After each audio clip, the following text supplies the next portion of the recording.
चलिए आज के वीडियो में जानेंगे परिमेय और अपरिमेय संख्या के क्वेश्चन। चलिए एक ही क्वेश्चन में आपके परिमेय और अपरिमेय संख्या के क्वेश्चन के सब डाउट क्लियर किया जाएगा।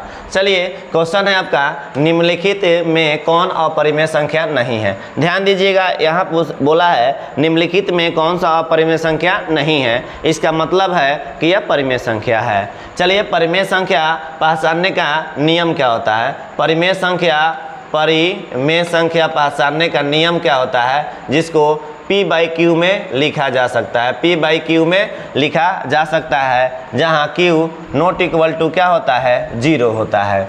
और चलिए ट्रिक के माध्यम से हम लोग जानेंगे कि परिमेय संख्या पहचानने का नियम क्या होता है। जिसका रूट निकल जाए, जिसका रूट क्या हो गए, निकले, क्या हो गए, निकले, वो क्या होता है, परिमेय संख्या होता है। वो क्या होता है, परिमेय संख्या। जिसका रूट नहीं निकले वो अपरिमेय संख्या होता है। चलिए हम एक ट्रिक के माध्यम से आप लोग को बताएंगे कि परिमेय और अपरिमेय संख्या क्या होता है। चलिए अपना भाषा में बता रहे हैं कि परिमेय संख्या आपका ये पानी हो गया, क्या हो गया, पानी।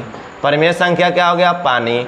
अपरिमेय संख्या क्या हो गया, अपरिमेय संख्या। ये अपरिमेय संख्या आपका क्या हो गया, अपरिमेय संख्या आपका जहर हो गया। क्या हो गया, जहर। क्या हो गया आपका, जहर। तो कहने का मतलब पानी में जहर मिलाएंगे तो क्या हो जाएगा, जहर। दूध में भी जहर मिलाएंगे तो क्या होगा, जहर। अगर मिठाई में भी जहर मिलाएंगे तो क्या हो जाएगा, जहर। तो चलिए अपरिमेय संख्या क्या हो गया, ये जहर। अगर अपरिमेय संख्या में किसी भी परिमेय संख्या से अगर गुना भी होता है, जैसे √2 × 5, तो ये क्या हो गया, 5√2।